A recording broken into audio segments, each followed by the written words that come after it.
হলো? দেখান CCTV footage.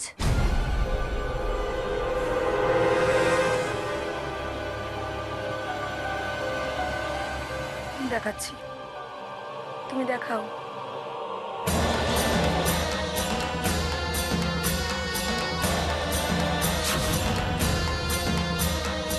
কি ব্যাপার?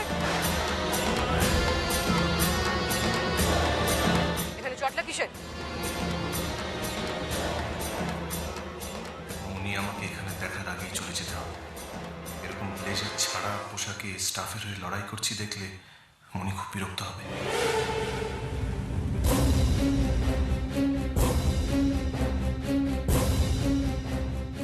তুমি? তোমার স্পর্ধা হয় কি করে আবার এই অফিসে পা রাখার? ম্যাডাম, আজকে এখানকার সিসিটিভি ফুটেজ উনি দেখাতে বললেন। আর তোমরা যে কেউ এসে তোমাদের বললো আর তোমরা সিসিটিভি ফুটেজ দেখাতে শুরু করে দিলে, হ্যাঁ?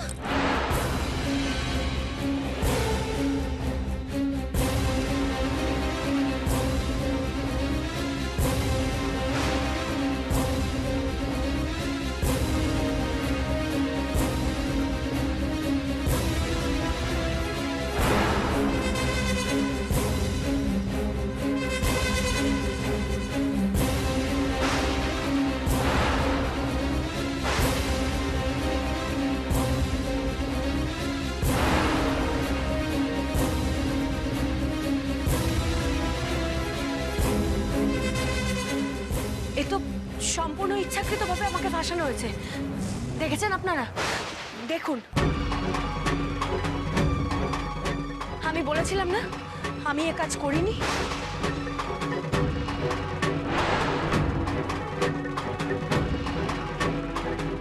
তুমি এইভাবে একটা নির্দোষ মেয়েকে বিপদে ফেলেছো। টাকাটা কোথায় রাখবে সেটা বুঝতে না পেরে ওর ব্যাগে ঢুকিয়ে দিয়েছো। কিন্তু ম্যাডাম, ওটা তো... ওটা কি আমরা সবাই দেখেছি, আর তুমি কি করেছো সেটা। লজ্জা করে না তোমার? সিকিউরিটি ডিউটি করতে এসে তুমি চুরি করেছো? বেরিয়ে যাও। কে আছো? এই, ওকে আমার চোখের সামনে থেকে নিয়ে যাও।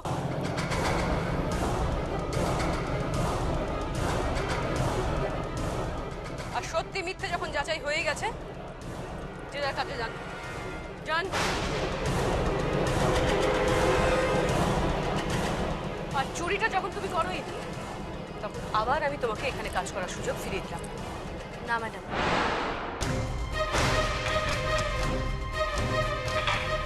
আমি আর এখানে কাজ করব না। আমি এভাবে দানে দেওয়া জিনিস কখনো নিই না। দেখুন, এখানে যদি কাজ করতেই হয় তাহলে নিজের যোগ্যতা অর্জন করে তবেই একদিন এখানে কাজ করব। আসলে অপমানের তো কোনো ক্ষতিপূরণ হয় না, আর আমি এখানে ক্ষতিপূরণের চাহিদায় আসিও নি। যা করেছি শুধুমাত্র সকলের সামনে সত্যিটা তুলে ধরার জন্য, আর সেটাই আমি সফল। আর কিচ্ছু চাই না। এত অহংকার ভালো নয় গুঞ্জা মিত্র। ফ্যাশন কুইন বসুন্ধরা সিংহ রায়ের কাজ ফিরিয়ে দিয়ে এই ফ্যাশন ওয়ার্ল্ডের কোথায় তুমি চাকরি জোটাতে পারো সেটা আমিও দিই। ব্ল্যাকলিস্ট করে দেবো তোমাকে। আমাকে তুমি চিনো না। আর একটা কথা, অভাবী হলেই কোনো মানুষ কিন্তু চোর হয় না। তাই এরপর কোনো গরিবকে চোর বদনাম দেওয়ার আগে একবার সত্যিটা যাচাই করে নেবেন। কেমন? আসি।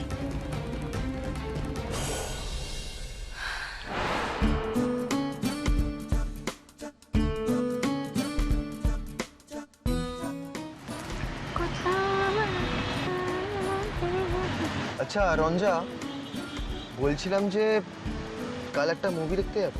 হ্যাঁ, দেখলেই হয়, কিন্তু কোথায়? আরে যে কোনো একটা মাল্টিপ্লেক্সে। বলো তাহলে এক্ষুনি অনলাইন টিকিট বুক করবো। মাল্টিপ্লেক্স? ওখানে তো টিকিটের অনেক দাম।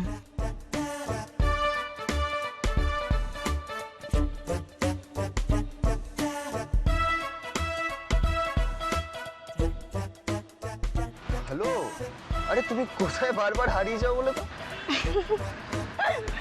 কোথাও আমার হারিয়ে যাওয়ার নেই মানা, মনে মনে বলে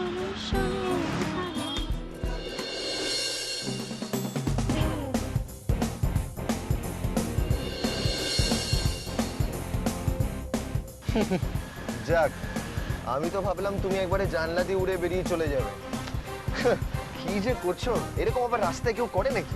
কাজটা তো হুট করে ছেড়ে দিলাম, কিন্তু যেভাবেই হোক খুব তাড়াতাড়ি একটা কাজ আমাকে জোগাড় করতেই হবে, না হলে সংসার খরচ, ছুটকির কলেজের খরচ, এত দামি দামি প্রজেক্ট, এসব চালাবো কি করে?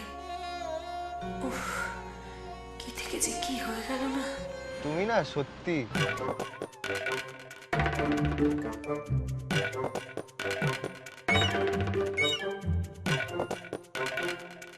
রঞ্জা, কি করছো? গরম লাগছে তো, কাজটা চলছে, এসি চালাবো। ও আচ্ছা, বলবে তো আমায়। দাঁড়া একটুখানি দাঁড়া।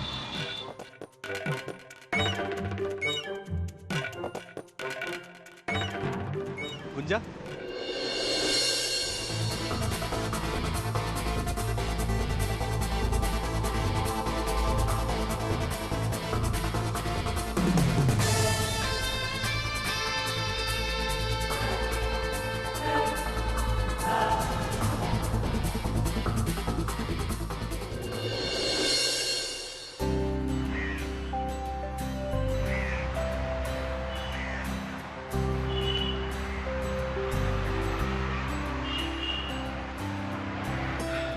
নিন বলুন, তারপর লড়াইটা জিতলেন তো? সে না হয় জিতলাম, কিন্তু আপনি কি বলুন তো, মাঝে মাঝে কোথায় হারিয়ে যান, হঠাৎ করে উদয় হন, আবার কোথায় চলে যান। আচ্ছা, আপনি তো আমার সাথে সাথে ফ্যাক্টরি অবধি গেলেন, সিসিটিভি দেখার মতন এত ভালো একটা আইডিয়াও দিলেন, কোথায় চলে গেছিলেন তারপর? না না, ওরকম হাসলে হবে না, আপনাকে বলতে হবে আপনি কোথায় চলে গেছিলেন, বলুন। আমাকে তো চলে যেতেই হতো। মানে আরে লড়াইটা তো আপনার, আমি বড়জোর আপনাকে কিছু আইডিয়া দিতে পারি, একটু প্রেরণা দিতে পারি, কিন্তু আপনার নিজের লড়াইটা আপনাকে তো একাই লড়তে হবে। তবে আমার কনফিডেন্স ছিল যে আপনার নিজের লড়াইটা আপনি নিজে ঠিক লড়তে পারবেন, তাই আমি সরে গিয়েছিলাম। কি হলো, বিশ্বাস হচ্ছে না তো? না, ঠিক তা নয়, আসলে এইভাবে আমাকে কেউ কোনোদিনও উৎসাহ দেয়নি তো, তাই। আসলে কি জানেন, আমার বস মানে বসুন্ধরা ম্যাডামের ছেলে, উনি ডাকলে আমি তো অন্য কোথাও থাকতে পারি না। উনি যেখানে আমি সেখানে। যাকে তা এই যে যুদ্ধ জয় করে আপনি কি পেলেন? পেলাম নিজের আত্মসম্মান ফিরে পেলাম। হ্যাঁ, তা তো ঠিকই, সেটা খুব জরুরি, কিন্তু তার সঙ্গে কাজটা, ম্যাডাম নিশ্চয়ই আপনাকে কাজটা ফিরিয়ে দিয়েছেন। কাজটা উনি ফিরিয়ে দিয়েছিলেন, তবে আমি আর নিইনি। নেননি কেন? দেখুন, যেখানে আমাকে লোকে চোর বদনাম দিতে পারে, সেখানে তো আমি হারিয়ে যাওয়া আত্মসম্মানটা আমার আর ফিরে পাবো না, তাই না? তাই কাজটা ফিরিয়ে নিয়েও আর লাভ নেই। আমি সাধারণ মানুষ হতে পারি, তাই বলে কি সৎ নই বলুন তো? তাই আর কাজটা না করাই ভালো মনে হয়। যাকে আমার মনোবল আর আত্মবিশ্বাসটা এইভাবে ফিরিয়ে দেওয়ার জন্য অসংখ্য ধন্যবাদ। আসি।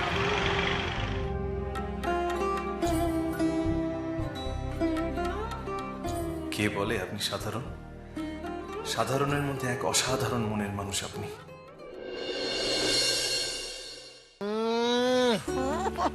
ঠান্ডি, তোমার এই হাতের বানানো ক্ষীরের মালপোনা টুক টুক। কাকি, তুমি কিন্তু সবটা ছোটদা ভাইকে খাইয়ে দিচ্ছ, আমাদের ভাগে যেন কম না পড়ে। ও চুপ কর, কত খাবি খা না। খবরদার আবার দাদু ভাইয়ের খাবারের দিকে একদম নজর দিবি না। নে না নে, খা, কত খাবি খা, হ্যাঁ নে খা, খা সবগুলো খা। আচ্ছা ঠান্ডি, হ্যাঁ বলছি কি যে মানে এই হঠাৎ করে তোমার মিষ্টি মুখ করার কারণটা কি? না মানে তুমি কি দাদা ভাইয়ের মনের কথা জানতে পেরে গেছো? মনের কথা? কি মনের কথা রে? আরে না না, ও কিছু না, ও বদমাইশি করছে।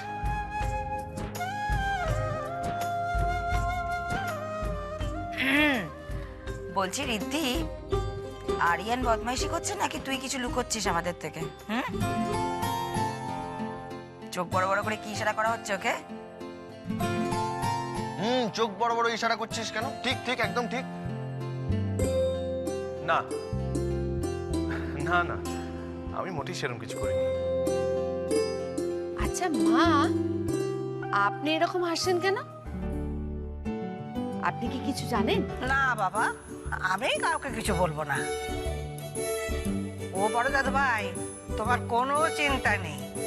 তোমার যে কাউকে মনে ধরেছে সে কথা আমি কার পক্ষে কাউকে টের পেতে দেব না, কেমন?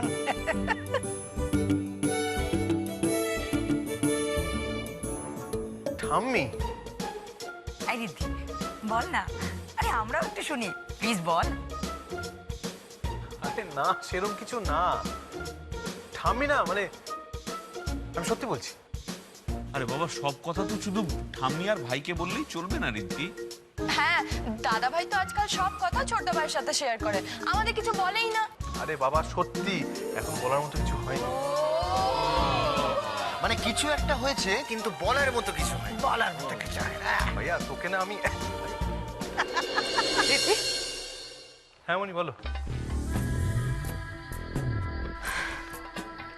তুমি তো বাঁচলে না, তাই কাজটা আমাকেই করতে হলো। এই দুজনকে আমি পছন্দ করেছি, আর আশা করি আমার পছন্দের সঙ্গে তোমার পছন্দটা মিলবে।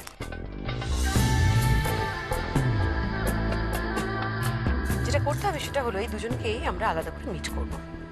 এদের মধ্যে যাকে বেশি ভালো লাগবে তার সাথে আমি তোমার বিয়েটা ফাইনাল করব। এখন কি হবে?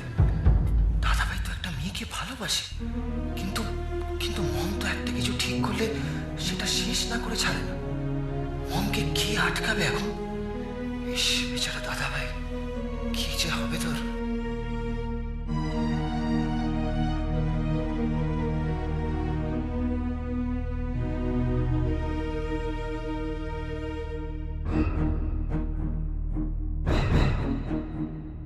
সবাই ওখানে লাইন দিয়ে দাঁড়াও, আমি সবাইকে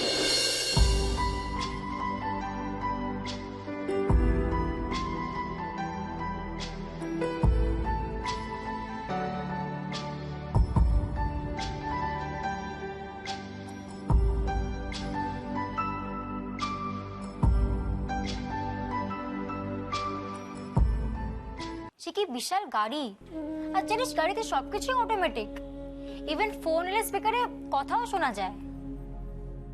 তবে সেটা খুব খারাপ, তাই না? মানে যদি কোনো পার্সোনাল ফোন আসে, গাড়ি সবাই জানতে পেরে যাবে। আর তাছাড়াও তো ড্রাইভ করতে করতে কথা বলা উচিত না, তাই না? জানিস দিদি, আমাদের কলেজে সবার কত বড় বড় গাড়ি আছে, সবাই কত বড় লোক। কাজটা চলে গেল, এখন সব দিক সামলাবো কি করে? ওখান থেকে অতগুলো টাকা অ্যাডভান্স নিয়ে রেখেছিলাম, সেগুলো তো আমায় ফেরত দিয়ে আসতে হবে, না হলে যে আবার কবে বাড়ি বয়ে এসে অপমান করবে কে জানে। কিন্তু সে টাকাও তো খরচা হয়ে গেছে, এখন যে কি করব? দিদি, এই দিদি, তোর হঠাৎ হঠাৎ কি হয় বলতো? কি এত ভাবছিস তুই? এদিকে আয় না, দেখে যা না।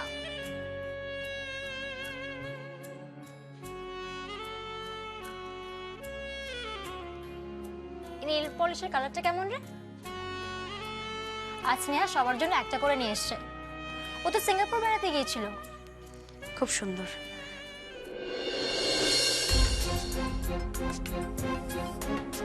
ছুটকি, তোর পায়েটা কি রে নুপুরের মতন? এক পায়ে পড়েছিস কেন? আর একটা হারিয়েছিস নিশ্চয়ই। দিদি, তুই না এত বড় একটা ফ্যাশন হাউসে কাজ করিস আর লেটেস্ট ফ্যাশন সম্পর্কে কিচ্ছু জানিস না। এটা হলো অ্যাঙ্কলেট, আর এটা একটা পায়ে পড়ে, বুঝলি? ও, তোর কি হয়েছে বলতো? আজ খুব টায়ার্ড? ওই একটু আর কি। দিদি ওই সময় রাস্তায় ঘুরছিল কেন কে জানে? কি করে জিজ্ঞেস করি কথাটা? হ্যাঁ রে দিদি, তুই কি আজ কেতলা থেকে গিয়েছিলিস?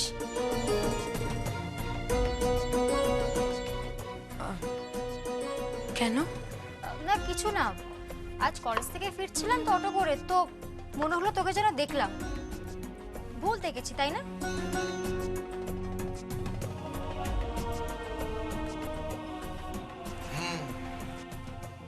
তাই দাদা ভাই, তুই না নিজের জীবনটাকে খুব কমপ্লিকেটেড করে ফেলছিস।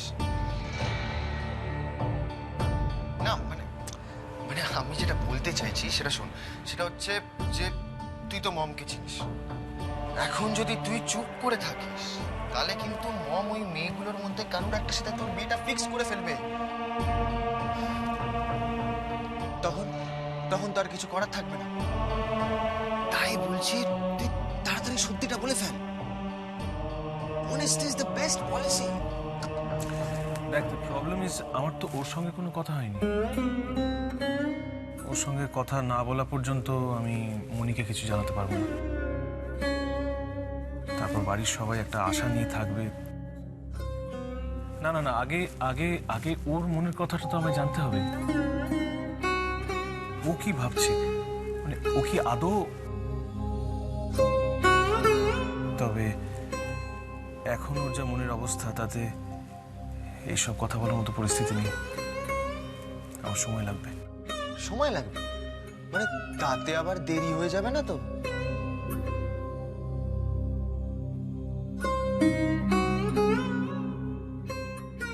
না, রোজ রোজ তুই কলেজ থেকে ফিরতে দেরি করবি না। কাল তাড়াতাড়ি ফিরবি, মনে থাকবে? দিদি শুধু কালকে দিনটা দিদি, আমি সবাইকে কথা দিয়ে দিয়েছি কালকে সবাই মিলে আমরা মুভিতে যাব। প্লিজ প্লিজ দিদি, জাস্ট কালকের দিন। ছুটকে, তোকে আমি কলেজে পড়তে পাঠিয়েছি, তা না করে শুধু সাজগোজ করা, পার্টি করা, সিনেমা দেখা এসব করলে চলবে বলতো? দিদি এটা খুব বড় লোকের কলেজ, এখানে সবাই এরকম সেজে আসে, সিনেমা দেখে, পার্টি করে। এখানে আমাকে এসব একটু করতেই হবে দিদি, না হলে ওরা আমাকে কেউ পাত্তা দেবে না দিদি, ভাববে আমি খুবই সাধারণ।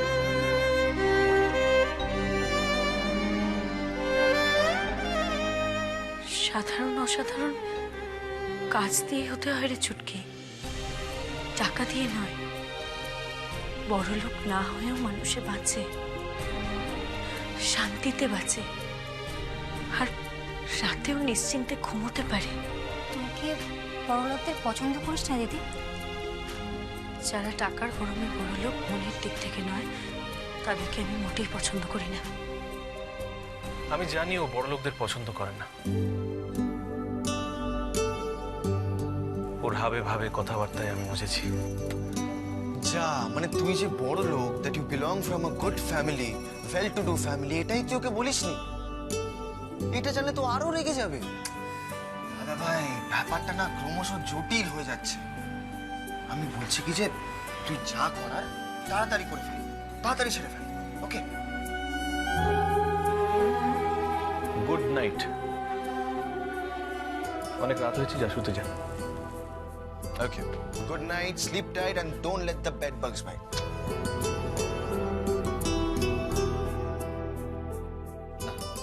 কাল সকালেই আমি ওর সাথে দেখা করব। আমি তো জানি কোথায় ওর দেখা পাবো।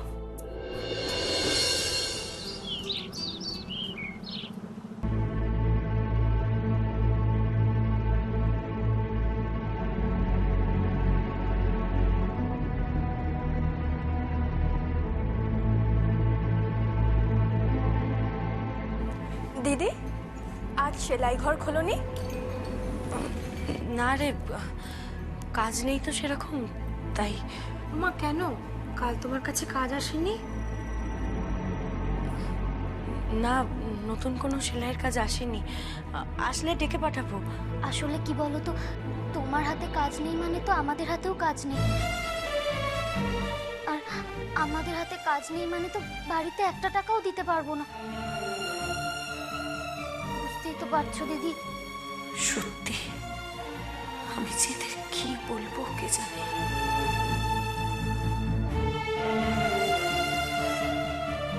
বলছিলাম, তুমি কি এ মাসের মাইনের টাকাটা একটু আগে দিতে পারবে? আগে? ছেলেটার অপারেশন করতে হবে, অনেকগুলো টেস্ট দিয়েছে, অনেক টাকা খরচ। ডাক্তার বলছে বুকের ব্যাপার, ফেলে না রাখতে। না না, তুমি তুমি টেস্টের খোঁজ টোজ নিতে থাকো, আমি টাকা দিয়ে দেবো, ঠিক দিয়ে দেবো। যেভাবেই হোক টাকাটা দিতে আমায় হবে।